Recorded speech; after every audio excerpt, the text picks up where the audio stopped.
وأصحابه أجمعين أما بعد قال الله تعالى في القرآن الكريم ومن أحسن قولا ممن دعا إلى الله وعمل صالحا وقال النبي صلى الله عليه وآله وسلم بلغوا عني ولو آية وقال في حديث آخر نظر الله امرأ سمع مقالتي فوعاها فأداها كما سمعها او كما قال علیہ الصلاۃ والسلام۔ انتہائی قابل احترام بزرگوں، دوستوں، بھائیوں، علماء اکرام، پہلی دفعہ آپ کی خدمت میں حاضر ہونے کا موقع مل رہا ہے اور میرے ذمے یہ لگایا گیا ہے کہ یہ جو دین کا کام ہمارے اوپر اللہ تعالیٰ نے ذمہ داری ڈالی ہے اس کے اوپر ساتھیوں کو کچھ ترغیب دی جائے۔ میرا نام ذکر کرتے ہوئے محترم عمر ربانی صاحب نے فضیلت الشیخ اور پتہ نہیں کیا لقب بول دیا ہے۔ میں ایک طالب علم سا بندہ ہوں اور عالم اسلام کی ایک بہت بڑی درسگاہ جسے مدینہ یونیورسٹی کے نام سے عام لوگ پہچانتے ہیں، اصل نام الجامعہ الاسلامیہ ہے، اس کا ایک طالب علم ہونے کی حیثیت سے چند چیزیں میں عرض کرنا چاہتا ہوں۔ میں اللہ تعالیٰ سے دعا کرتا ہوں کہ اللہ تعالیٰ قرآن و حدیث کی روشنی میں صحیح بات کرنے کی توفیق عطا فرمائے اور اللہ تعالیٰ ہمارا یہ بیٹھنا قبول فرمائے اور اللہ تعالیٰ سب بھائیوں کو جزائے خیر عطا فرمائے جن کی وساطت سے یہ ہمیں ایک ملاقات کا موقع ملا ہے۔ اللہ تعالیٰ سب کی یہ کوشش قبول فرمائے اور اللہ تعالیٰ اس مرکز کو، اس مسجد کو تا قیامت آباد فرمائے اور اس کے ساتھ جس لحاظ سے جو بھی متعاون ہے اللہ تعالیٰ ان کے رزق میں، مال میں، جان میں، اولاد میں برکت عطا فرمائے۔ میں نے آپ کے سامنے قرآن مجید کی ایک چھوٹی سی آیت کریمہ پڑھی ہے۔ اللہ تعالیٰ فرماتے ہیں اس شخص سے بڑھ کر اچھی بات والا، پیاری بات والا کون ہو سکتا ہے جو اللہ تعالیٰ کی طرف لوگوں کو بلائے اور نمبر 2 خود بھی نیک اعمال کرے، یعنی خود بھی نیک اعمال کرے اور لوگوں کو بھی دین کی طرف دعوت دے، ان کو بھی بلائے۔ قرآن مجید میں ایک چھوٹی سی سورہ مبارکہ ہے جس کو سورۃ العصر کہتے ہیں۔ امید ہے کہ ہم میں سے ہر ایک بھائی کو انشاءاللہ یاد ہوگی سورہ عصر۔ یہ چھوٹی سی سورہ مبارکہ ہے، اس میں اللہ تعالیٰ نے اس مشن کو بڑے اچھے انداز کے ساتھ بیان کیا ہے اور امام شافعی رحمہ اللہ تعالی وہ فرماتے ہیں کہ لو نزلت ہذہ لکفت، اگر پورے قرآن میں سے یہ چھوٹی سی سورہ مبارکہ اتر آتی، باقی قرآن نہ بھی اترتا تو یہ لوگوں کی رہنمائی کے لیے کافی ہو جاتی۔ چھوٹی سی سورہ مبارکہ ہے۔ اللہ تعالیٰ فرماتے ہیں والعصر، مجھے قسم ہے زمانے کی، ان الانسان لفی خسر۔ بزرگ تشریف فرمائیں، علماء بھی، کہ یہاں عربی زبان کے لحاظ سے، قواعد کے لحاظ سے اگر دیکھیں تو اللہ تعالیٰ نے کئی تاکیدی جملے، تاکیدی حروف لائے۔ ان الانسان، انہ بھی تاکید کے لیے، لام بھی تاکید کے لیے، پیچھے قسم بھی آ گئی، جبکہ ہم سب کا یہ ایمان ہے کہ اگر اللہ تعالیٰ بغیر قسم کے بات کرتے تو وہ بھی پکی ہوتی، اس میں کوئی شک نہیں ہوتا، لیکن اللہ فرما رہے ہیں والعصر، قسم ہے زمانے کی، ان الانسان لفی خسر، تمام کے تمام انسان، یہ اصل لفظ انسان ہے، اس کے اوپر الف لام الانسان، یعنی کوئی بھی انسان ایسا نہیں جو گھاٹے میں نہ ہو، سارے کے سارے انسان گھاٹے میں ہیں، خسارے میں ہیں، نقصان میں ہیں۔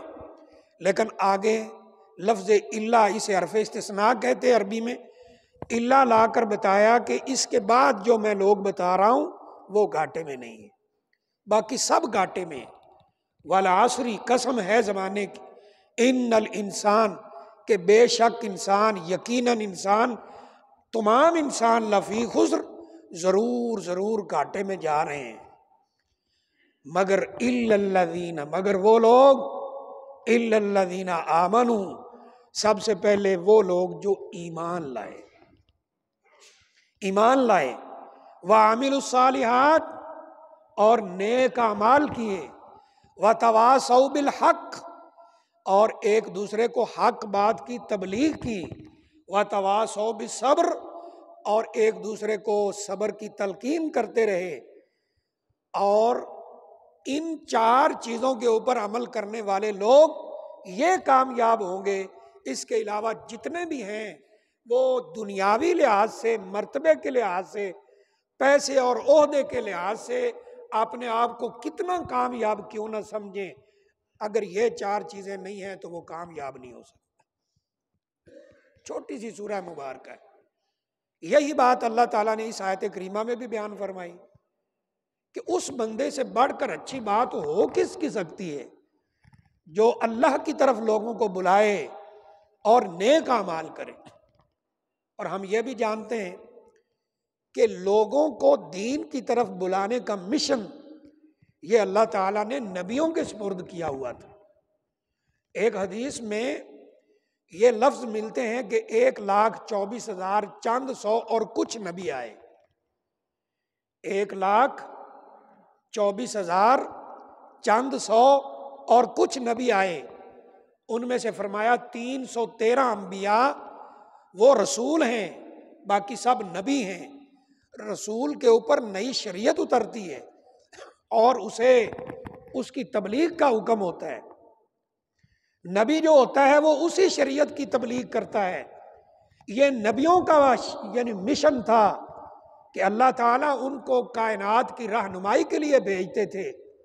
بے شمار آیات اس پر گواہ ہیں، لیکن پھر ایک وقت ایسا آیا کہ اللہ تعالیٰ نے اپنے آخری پیغمبر کو مبعوث کرنے کا فیصلہ کیا۔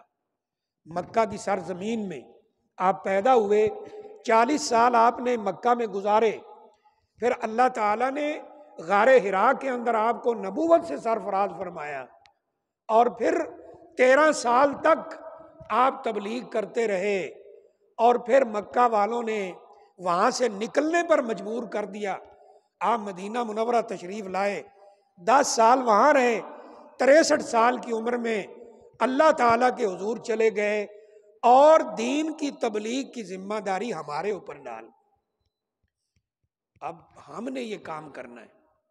ہم سے ایک غلطی کیا ہو رہی ہے، ہم یہ سمجھتے ہیں کہ یہ تقریریں کرنا، نمازیں پڑھانا، دوسروں کو سمجھانا، واعظ و نصیحت کرنا، تبلیغ کرنا، یہ صرف مولویوں کا کام ہے۔ ہم جو پبلک ہے ہمارا تو ایسا کوئی کام ہو ہی نہیں سکتا۔ حالانکہ دیکھیے نبی کریم صلی اللہ علیہ وسلم نے فرمایا بلغوا عنی ولو آیا، میری ایک حدیث کا بھی تمہیں پتہ ہو۔ ہاں دیکھیں، بڑی نبی صلی اللہ علیہ وسلم کے الفاظ میں اور اللہ تعالیٰ کے الفاظ میں بڑی گہرائی ہوتی ہے۔ بلغوا عنی، میری بات ہو، پہلے کنفرم ہو جائے کہ یہ رسول کریم صلی اللہ علیہ وسلم کی بات ہے، آپ کی حدیث ہے، آپ کے الفاظ مبارک ہیں، آپ کی زبان عطر سے نکلے ہوئے الفاظ ہیں۔ فرمایا لوگوں کو آگے پہنچاؤ، چاہے تمہیں ایک حدیث کا ہی پتہ کیوں نہ، ایک حدیث۔ اور دعائیں دی ہیں، یقین کرے رسول کریم صلی اللہ علیہ وسلم، نظر اللہ عمران، اللہ تعالیٰ اس بندے کے چہرے کو تر و تازہ رکھے، خوش و خرم رکھے، آباد رکھے، پر رونق رکھے۔ کون سا بندہ؟ سامعہ مقالتی، جس نے میری حدیث کو سنا، فوعاہا، اسے دل میں جگہ دی یعنی یاد کیا۔ وعاء برتن کو کہتے ہیں، فوعاہا، یہ دل والے برتن میں اس حدیث کو اتارا۔ اور حدیث کو دل میں اتارنے کے 2 طریقے ہیں، ایک تو وہ یاد کی جائے، دوسرا اس پہ عمل کیا جائے۔ جب عمل کیا جاتا ہے اپنے آپ حدیث یاد ہو جاتی ہے۔ مثلاً آپ ابھی مسجد میں تشریف لائے، اللہ تعالیٰ ہمارا مسجد میں آنا قبول فرمائے، تو ہم دعا پڑھتے ہیں کہ نہیں پڑھتے جی؟ بسم اللہ والصلاۃ والسلام علی رسول اللہ، اللہم افتح لی ابواب رحمتک۔ بار بار جب آپ پڑھیں گے آپ کو یاد ہو جائے گی۔ یہ بھی اپنے دل میں جگہ دینے کا ایک طریقہ ہے۔ فرمایا نظر اللہ عمران سامع مقالتی، اللہ اس بندے کے چہرے کو تر و تازہ رکھے جس نے میری حدیث کو سنا، فوعاہا دل میں جگہ دی، فاداہا کما سامعہا اور پھر جیسے سنا تھا اس میرے فرمان کو آگے لوگوں کو بیان کر دیا۔ یہاں کوئی تخصیص کی ہے میرے بھائیوں، نبی صلی اللہ علیہ وسلم خاص کیا ہے مولویوں کو کہ نظر اللہ عمران الذی یکون عالما، ایسا تو نہیں کہا کہ اللہ اس بندے کے چہرے کو تر و تازہ رکھے جو عالم ہو پھر میری حدیث کو یاد کرے، نہیں، فرمایا نظر اللہ عمران، یہ عمران عام لفظ ہے، کوئی بھی شخص ہو وہ میری حدیث کو سنے، اس کو یاد کرے، لوگوں کو آگے بیان کر دے، اللہ اس کے چہرے کو تر و تازہ رکھے۔ واللہ باعمل علماء کے چہرے پر جو آپ کو رونق نظر آتی ہے وہ یہ دعاؤں کا نتیجہ ہے۔ اب ہم کہتے ہیں ہمارے چہرے پہ رونق آنی چاہیے، وہ کیا ہوتا ہے لگانے والا فیئر اینڈ لولی، وہ لگائی جائے، اور جناب فلاں فلاں قسم کے صابن لگائے جائیں، وہ جی ڈو دے دیں، جی فلاں دے دیں، فلاں دے دیں، فلاں کریم، ہمیں تو ایک دو کئی نام آتے ہیں وہ آپ کو بتا دیے۔ ہم وہ کوشش کرتے ہیں کہ ہمارا چہرہ شاید اس سے تر و تازہ رہے گا، اور رسول کریم صلی اللہ علیہ وسلم فرما رہے ہیں اللہ اس کے چہرے کو تر و تازہ رکھے جو میری حدیث کو یاد کرے اور آگے بیان کرے۔ اللہ اکبر۔ اور نبی کریم صلی اللہ علیہ وسلم کو کتنا فکر تھا کہ یہ دین امت کو پہنچ جائے اور امت جنت میں جانے والی بن جائے۔ واللہ یہ سورہ کہف جو ہم جمعہ والے دن پڑھتے ہیں اس میں آیت کریمہ پڑھیے، اللہ تعالیٰ کیا فرماتے ہیں، لعلک باخع نفسک علی آثارہم ان لم یؤمنوا بہذا الحدیث اسفا۔ اللہ کے رسول صلی اللہ علیہ وسلم آپ اس غم میں کیا اپنے آپ کو ہی ختم کر دیں گے کہ یہ لوگ آپ کی بات مانتے نہیں ہیں اور جنت میں جانے والے نہیں بن رہے؟ اتنا غم تھا۔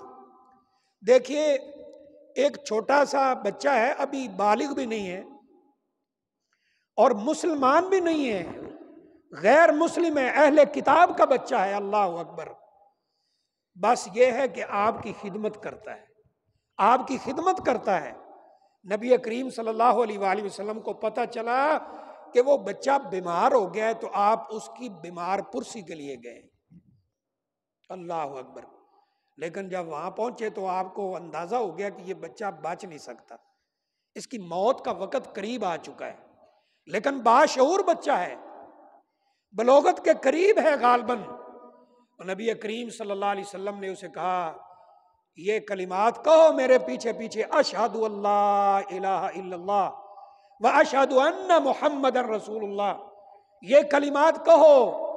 اس کا باپ اس کے قریب بیٹھا ہے، وہ کبھی نبی کریم صلی اللہ علیہ وسلم کو دیکھتا ہے، کبھی اپنے باپ کو دیکھتا ہے، اس کا دل کرتا ہے کہ میں نبی کریم صلی اللہ علیہ وسلم کی بات کو مان لوں، پھر کہتا ہے کہ میرا باپ نہ ناراض ہو جائے کہ اپنا دین چھوڑ دیا ہے۔ اللہ اکبر۔ اس بچے کی قسمت کتنی اچھی تھی، وہ باپ اس بچے کو مخاطب ہو کر کہتا ہے اتے ابو القاسم، ابو القاسم یہ نبی کریم صلی اللہ علیہ وسلم کی کنیت ہے، فرمایا ہے نا میرے نام پہ نام تو اپنے بچوں کے رکھ لو لیکن میری کنیت پہ کنیت نہ رکھو۔ یہ کہتا ہے اتے ابو القاسم، نبی کریم صلی اللہ علیہ وسلم کی اطاعت کرو، جو کہہ رہے ہیں کر لو۔ اس نے کہا اشہد اللہ الہ الا اللہ وَأَنَّ مُحَمَّدًا رسول اللہ، یہ لفظ اس نے پڑھے تو نبی کریم صلی اللہ علیہ وسلم وہاں سے نکلے، چہرہ خوشی سے چمک رہا ہے، اور کیا فرما رہے ہیں، الحمدللہ الحمدللہ الذی انقذہ من النار، اس اللہ کا شکر ہے جس نے اس بچے کو جہنم کی آگ سے دور کر دیا۔ اتنا فکر ہے میرے بھائی۔ حضرت عمر زخمی ہے، کون کون سی بات کریں، سیدنا عمر فاروق رضی اللہ تعالی عنہ وہ زخمی ہیں، ابو لولو فیروز بدبخت مسجد نبوی کے مصلی پر آپ کھڑے ہیں، نماز فجر کی امامت کروا رہے ہیں، اس نے خنجر مار کے آپ کو زخمی کر دیا۔ چند دن آپ اسی زخم کی حالت میں گزارے ہیں، پھر دنیا سے رخصت ہوئے۔ اب جس کو پتہ چلتا ہے کہ آپ زخمی ہو گئے، آپ پر قاتلانہ حملہ ہو گیا ہے، تو وہ آپ کا حال چال پوچھنے، بیمار پرسی کے لیے حال چال پوچھنے کے لیے، حوصلہ دینے کے لیے آتا ہے۔ ایک نوجوان آتا ہے، بعض مراجع کے اندر یہ واقعہ ہے، ایک نوجوان آتا ہے، یہ شلوار اس کی ٹخنوں سے نیچے ہے، امیر المومنین کا حال چال پوچھتا ہے، تسلی دیتا ہے، پھر واپس جا رہا ہے۔ آپ زخمی ہیں، دنیا سے جانے کے دن ہیں، اور حالت یہ ہے کہ دودھ بھی پلایا جاتا ہے تو وہ زخمی انتڑیوں سے باہر نکل جاتا ہے۔ لیکن اس بچے کو دیکھا، نوجوان کو دیکھا، اس کا جو کپڑا ہے وہ ٹخنوں سے نیچے ہے۔ فرمایا دعوہ، اس کو واپس بلاؤ۔ جب واپس بلایا، کہا اے نوجوان، کیا تو نے نبی صلی اللہ علیہ وسلم کا یہ فرمان نہیں سن رکھا، ما اسفل کعبین فہو فی النار، کہ جو کپڑا ٹخنوں سے نیچے رہے گا وہ جہنم کے اندر چلا جائے گا، اس لیے تو اپنے کپڑے کو اوپر کر۔ اللہ اکبر۔ آپ دیکھیں حالت کیا ہے، آپ زخمی ہیں، لیکن جو ہی شریعت کے خلاف کوئی بات دیکھی ہے تو فوراً تبلیغ کی۔ اس لیے تو نبی کریم صلی اللہ علیہ وسلم نے فرمایا ہے نا، من رأى منکم المنکر فلیغیرہ بیدی، جو تم میں سے غلط کام دیکھے، خلاف شریعت کام دیکھے، اور ہاتھ سے روکنے کی طاقت ہو تو ہاتھ سے روک دے۔ فإن لم یستطع، اگر اتنی طاقت نہ ہو، فبلسانہ، اپنی زبان سے روکے، اگر اس کی بھی طاقت نہ ہو، فبقلبہ، پھر دل سے برا جانے، فذالک اضعف الایمان، یہ ایمان کا انتہائی کمزور درجہ ہے۔ تو میرے بھائیوں، میں عرض یہ کر رہا ہوں کہ یہ مت سمجھو کہ یہ مولویوں کا کام ہے، یا خطیب کا کام ہے، یا قاری صاحب کا کام ہے، یا پھر آپ کے نزدیک یہاں رائے تبلیغی جماعت کا کام ہے۔ یہ ہم میں سے ہر ایک کی ذمہ داری۔ لیکن جو سورہ مبارکہ میں نے پڑھی نا، ذرا اس پہ دوبارہ نظر فرما لیں۔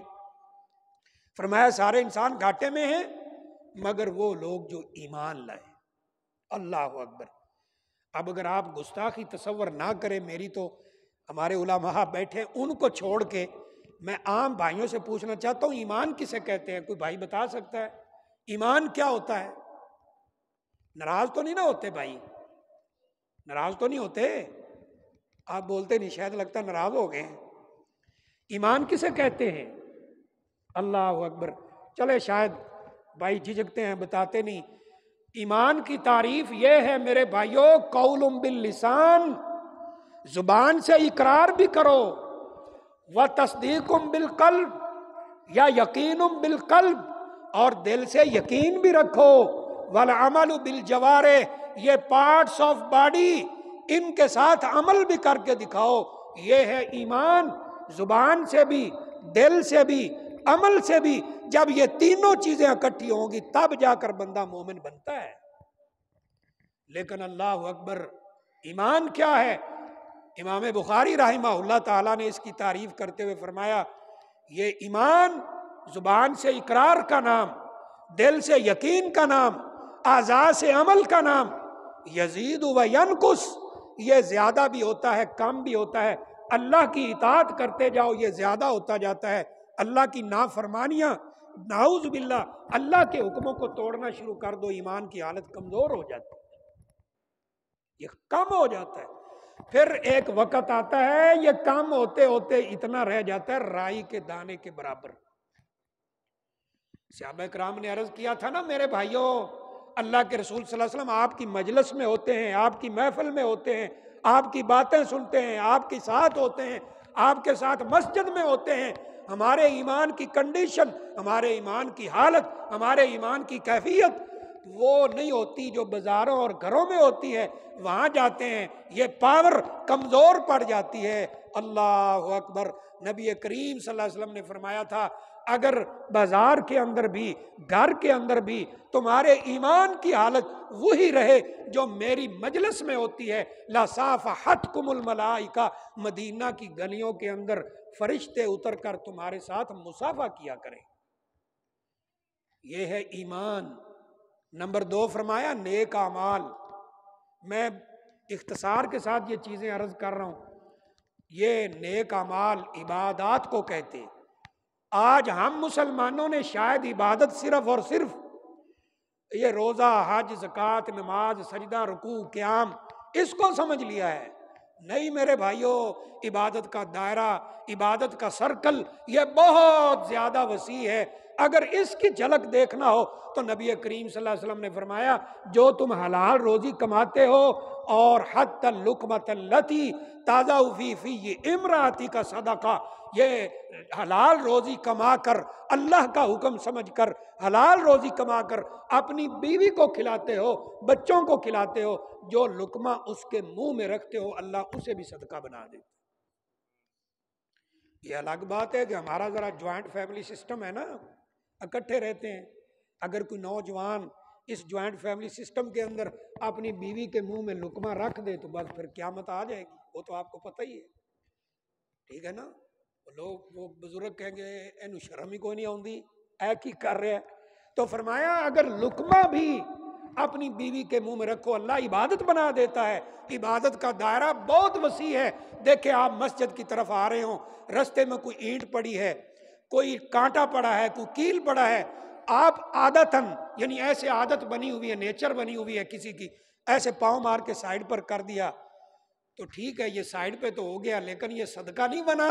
لیکن فرمایا کہ اگر یہ سوچ کر کہ الایمان بضع و ستون شعبۃ، ایمان کے کئی درجے ہیں، اعلیٰ لا الہ الا اللہ، سب سے اعلیٰ یہ ہے کہ لا الہ الا اللہ کا اقرار کرو، اور سب سے ادنا یہ ہے کہ آپ اماطۃ الاذی یعنی طریق اللہ تعالیٰ کے رستوں پر چل رہے ہیں، زمین پر چل رہے ہیں، کوئی تکلیف دہ چیز ہے یہ سوچ کر ہٹا دیتے ہیں میرے بھائیوں کو تکلیف نہ ہو اللہ اسے بھی صدقہ بنا دے۔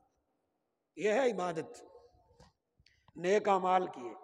پھر حق بات کی تبلیغ کی، تبلیغ وتواصوا بالحق، حق بات کی تبلیغ۔ حق بات کیا ہے؟ دو ہی چیزیں ہیں بھائی، ایک اللہ کا کلام قرآن مجید اور ایک نبی کریم صلی اللہ علیہ وسلم کا فرمان۔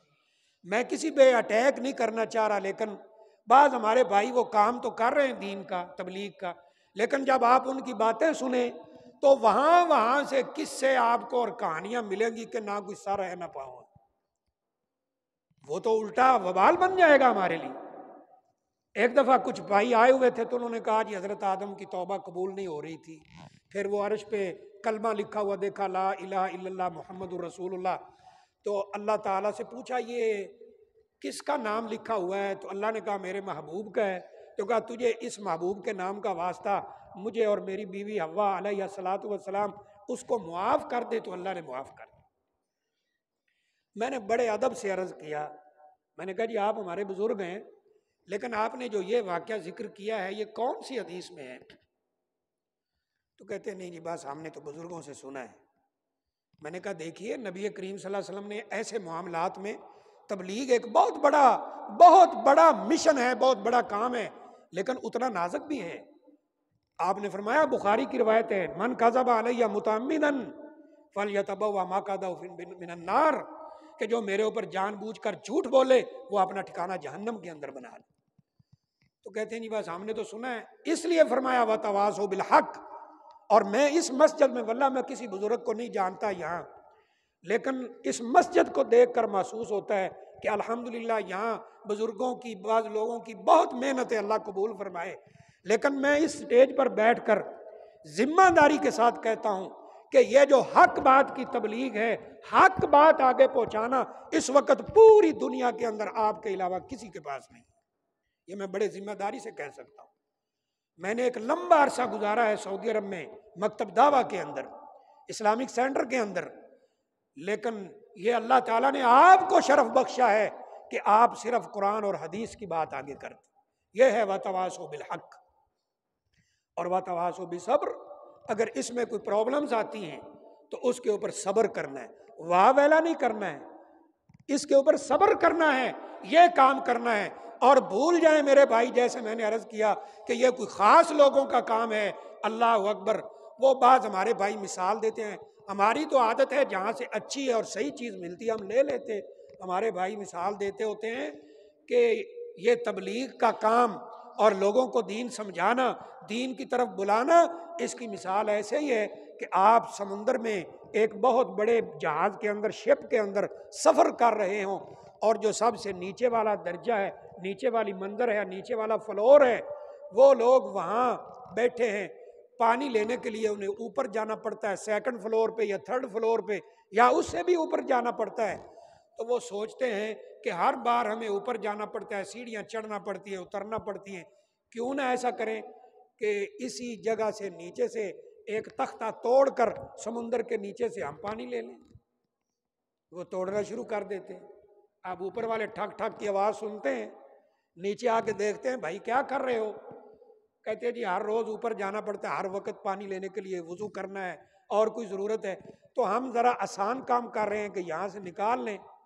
تو اگر وہ اوپر والے انہیں روک دیں گے کہ یہ کام نہ کرو سارے ڈوب جاؤ گے، اگر روک دیں گے تو سارے بچ جائیں گے، اور اگر وہ کہیں گے ہمیں کیا ہے، ہم تو اوپر بیٹھے ہیں نا، ہمارا تیسرا چوتھا فلور ہے، پانی نیچے، ہم بہت اونچے ہیں۔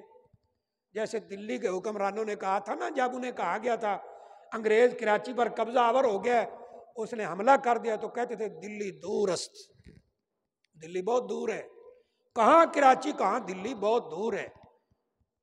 پھر کہا وہاں تک پہنچ گئے، ملتان آ گئے، وہ کہا کرتے تھے ہنوز دلی دور است، دلی بہت دور ہے۔ یہی بات ہم کر رہے ہیں، ہم کہتے ہیں ہمیں کیا ہے، جہاں کوئی لگا ہے جی لگا رہنے دو، بلکہ ہم نے تو ایک بڑا شوگر کیٹڈ قسم کا وہ ایک نعرہ بنایا ہوا ہے، وہ جی اپنا چھوڑو نہ اور کسی کو چھیڑو نہ۔ ماشاءاللہ، تو نبی اکرم صلی اللہ علیہ وسلم نے دندان مبارک ایسے ہی شہید کرائے، نبی کریم صلی اللہ علیہ وآلہ وسلم نے ایسے ہی تکلیفیں برداشت کی ہیں، ایسے ہی حضرت بلال کو لٹایا گیا انگاروں پر، ایسے ہی آل یاسر کو تکلیفوں سے دو چار کیا گیا ہے، ایسے ہی حضرت صہیب کے اوپر ظلم ڈھائے گئے ہیں۔ اگر یہی معاملہ ہوتا آپ بھی چپ کر کے بیٹھے رہتے، آپ نے دنیا کو بتایا ہے، دنیا کو سمجھایا ہے، دین کی طرف بلایا ہے، صحابہ اکرام نے دین آپ سے لیا ہے، پھر قربانیاں دی ہیں اور اس کو دنیا کے کونے کونے میں پھیلایا ہے۔ اگر وہ یہ سوچ لیتے تو یقینی بات یہ ہے کہ دین ہم تک کبھی نہ پہنچتا۔ اس لیے میرے بھائیوں، آخری گزارش یہی ہے کہ سارے بھائی اس یعنی کام کے اندر، اس نبوی مشن کے اندر اپنا حصہ ڈالو۔ ہاں یہ بات ضرور ہے، جیسے میں نے عرض کیا کہ جیسے یہ عظیم مشن ہے، ایسے نازک ترین بھی ہے کہ جو بات آگے آپ لوگوں کو پہنچا رہے ہوں وہ علی وجہ البصیرہ، پروف اور دلیل کی بنیاد کے اوپر ہو۔ اللہ تعالیٰ نے سورہ یوسف میں فرمایا نا، نبی کریم صلی اللہ علیہ وسلم کا جو ایک میرٹ اور معیار ہے دعوت کا، اس کا ذکر کیا ہے۔ کل، آپ ان لوگوں کو فرما دیجئے، ھذہ سبیلی ادعو الی اللہ علی بصیرۃ، یہ میرا رستہ ہے، میں اس کی طرف پوری بصیرت، پوری دلیل، پروف اور اتھینٹک چیز لے کر میں لوگوں کو آگے اس کی طرف بلا رہا ہوں۔ میرا بھی یہی مشن ہے اور میرے ماننے والوں کا بھی یہی مشن ہے۔ میں بھی، انا ومن اتبعنی، جو میرے پیچھے چل رہے ہیں ان کا بھی یہی مشن ہے۔ اور یقین کریں میرے بھائیوں، میں آخری بات کر رہا ہوں، یہ جو ہم نے دنیا کو ہر کامیابی کا اینڈ سمجھ لیا ہے، ٹارگٹ بنا لیا ہے، یہ انتہائی خطرناک ہے اور اللہ تعالیٰ کے ہاں اس کی کوئی حیثیت بھی نہیں۔ ایک آدمی گزر رہا تھا، بڑے سوٹڈ بوٹڈ، اور گھوڑا اور سواری اور تلوار، اور جناب بڑا اپ ٹو ڈیٹ، جیسے آج کل ہم بول دیتے ہیں نا، بڑا سوٹڈ بوٹڈ۔ آپ نے فرمایا صحابہ کرام سے، ما تقولون فی ھذا، اس بندے کے بارے میں کیا کہتے ہو؟ انہوں نے کہا من شرفائنا، عربی میں شریف کہتے ہیں اونچے خاندان والا، یہ ہمارے اونچے خاندان میں سے ہے، اگر بات کرے گا سنی جائے گی، سفارش کرے گا قبول ہوگی، کہیں رشتے کا پیغام بھیجے گا ہر کوئی دے دے گا۔ نبی کریم صلی اللہ علیہ وسلم خاموش ہو گئے۔ پھر ایک گزرا، اس کے کپڑے بھی پھٹے ہوئے، پیبند لگے ہوئے تھے، کہا اس کے بارے میں کیا خیال ہے؟ انہوں نے کہا من فقرائنا، یہ ہمارے فقیروں میں سے ہے، بات کرے کوئی نہیں سنے گا۔ ایسے ہی ہوتا ہے نا، بڑا آدمی ایسے بونگیاں بھی مار رہا ہو تو ہم کہتے ہیں چپ کرو جی، میاں صاحب گل کر رہے ہیں، اور اگر غریب آدمی صحیح بات بھی جا تینوں بڑا پتہ ہے، تو فرمایا یہ ہمارے فقیروں میں سے ہے، بات کرے کوئی سنے گا نہیں، سفارش کرے قبول نہیں ہوگی، کہیں منگنی کا پیغام بھیجے کوئی رشتہ نہیں دے گا۔ اللہ اکبر۔ نبی کریم صلی اللہ علیہ وسلم نے فرمایا تھا اگر وہ جو پہلا گزرا ہے اس جیسے بندوں سے دنیا بھر جائے، اس بندے کے مقام اور مرتبے کو نہیں پہنچ سکتے۔ اس لیے میرے بھائی، اگلی زندگی کا بھی سوچیں۔ یہ جو ہمارے چھوٹے چھوٹے بچے بیٹھے ہیں، ان کو ہم ڈاکٹر بنائیں، انجینئر بنائیں، ٹھیک ہے بنائیں بھائی، کون روکتا ہے، لیکن ان ساری چیزوں سے پہلے انہیں اچھا مسلمان بنائیں۔ اگر ہمیں یہ فکر ہے نا میرا بیٹا 20-25 سال کا ہو گیا پھر کیا کرے گا، وہ جناب ڈاکٹر بنا، مثال کے طور پہ آج کوئی اپنی سیٹ پہ آگے بیٹھا، پہلے دن آج اس نے پیشنٹ کو چیک کیا، اسے انجیکشن لگایا، کتنی دیر بیٹھ لے گا، اور 25 سال، چلو جی 40 سال، 50 سال، اس کے بعد اس کے ہاتھ بھی کانپنے لگ جائیں گے، راشے کی وجہ سے انجیکشن نہیں لگا سکے گا۔ یہ 40-50 سال کے لیے ہم نے اتنی محنت کی، دن رات ایک کر دیا، لیکن کبھی سوچا ہے کہ ان بچوں نے آگے جا کر 50 سال کی نہیں، 50-100 سال کی بھی نہیں، 50,000 سال کی بھی نہیں، 50 کروڑ ٹریلین بریلین، یہ آپ کی کیلکولیشن اینڈ ہو جائے گی، لیکن وہ زندگی ختم نہیں ہوگی۔ کبھی ہم نے سوچا ہے کہ ہم نے ان کو اس زندگی کے لیے بھی تیار کرنا ہے، اپنے آپ کو بھی تیار کرنا ہے، اپنے بھائیوں کو بھی تیار کرنا ہے۔ اور یقین کرو اگر ہمارے کوشش سے ایک بندہ بھی دین پہ آ جاتا ہے، نبی کریم صلی اللہ علیہ وسلم نے حضرت علی کو جنگ خیبر کے موقع پہ فرمایا تھا، ایک بندہ بھی مسلمان ہو گیا تیرے لیے سرخ اونٹوں کی قربانی سے بہتر ہے۔ اور میں نے ریاض میں سرخ اونٹوں کا ریٹ دیکھا ہے، جب بولی لگی نا 3 لاکھ ریال سے شروع ہوئی، 3 لاکھ ریال، ہمارے کوئی 2.5-3 کروڑ روپے بن جائیں گے۔ فرمایا وہ اللہ کے راستے میں تم قربان کرو، صدقہ کرو، اس سے بھی زیادہ ثواب۔ اور آخری حدیث فرمایا کہ من سن سنتن حسنتن فلہ اجرھا واجر من عمل بھا، جس نے کوئی اچھا کام رکا ہوا تھا وہ شروع کر دیا، اس کو دیکھ کر لوگوں نے بھی شروع کر دیا، عمل شروع کر دیا، اس کو اپنا بھی ثواب ہے، اور جتنے لوگ اس پر عمل کر رہے ہیں ان سب کا ثواب بھی اللہ اسے عطا کر دے، اور کسی کے ثواب میں کمی نہیں ہوگی۔ وَمَنْ سَنَّ سُنَّةً سَيِّئَةً فَلَهُ وِزْرُهَا وَوِزْرُ مَنْ عَمِلَ بِهَا، جس نے کوئی برا کام کیا اور اس کو دیکھ کے باقی لوگ بھی برا کام کرنے لگ گئے تو اس کا بوجھ اس پر ہے، اور جتنے لوگ اس کو دیکھ کر عمل کر رہے ہیں ان کا بوجھ بھی اس پر ہو۔ اللہ تعالی ہمارے حال پہ رحم فرمائے، اللہ ہمیں قرآن و حدیث کی روشنی میں صحیح راستہ نصیب فرمائے، اور اللہ تعالی ہمیں غور و فکر کی توفیق عطا فرمائے، اور جو کچھ ہم سنتے سناتے ہیں اس پر عمل کی توفیق عطا فرمائے، اور کتاب و سنت کی روشنی میں ہمیں اللہ تعالی یہ تبلیغ کا کام کرنے کی توفیق عطا فرمائے۔ آخر میں 1-2 اعلان ہے۔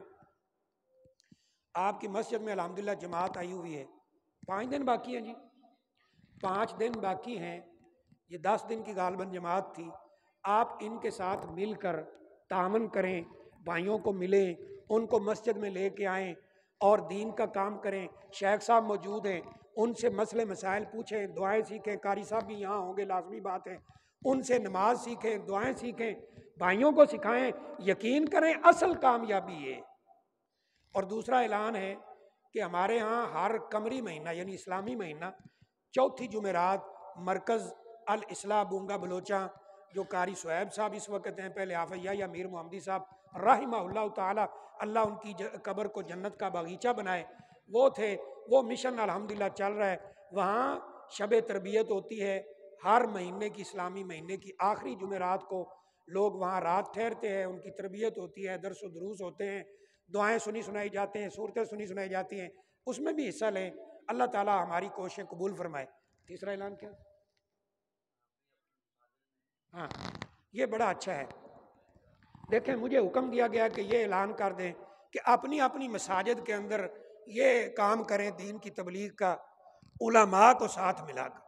میں اس میں تھوڑا سا اضافہ کر دیتا ہوں، آپ حدیث کی کوئی چھوٹی سی کتاب، چھوٹی سی حدیث کی آپ کو کتاب ملے گی، وہ ہے نخبۃ الحدیث سید داؤد غزنوی رحمہ اللہ، صرف 100 حدیث ہیں، یا پھر اس سے بڑی لینا چاہتے ہیں ریاض الصالحین لے لیں آپ جی، اچھا وہ کہہ رہے ہیں ہم دے دیں گے، ایک حدیث، صرف ایک حدیث روزانہ، ایک حدیث روزانہ اپنے بچوں کو بٹھا کر سب سے پہلا درس اپنے گھر میں شروع کریں، ایک حدیث اونلی، ایک حدیث، اور پھر اس کو مسجد میں لے آئیں، وہاں شروع کریں، پھر محلے کے اندر جہاں لوگ جمع ہوتے ہوں ایک حدیث ان کو سنائیں کہ بھائی آؤ ہم بیٹھے ہیں، ایک حدیث سن لو، اس کو ذرا پھیلائیں اور پھر دیکھیں، یقین کریں اللہ تعالیٰ ہمارے گھروں میں کس طرح برکت لے کے آتے ہیں۔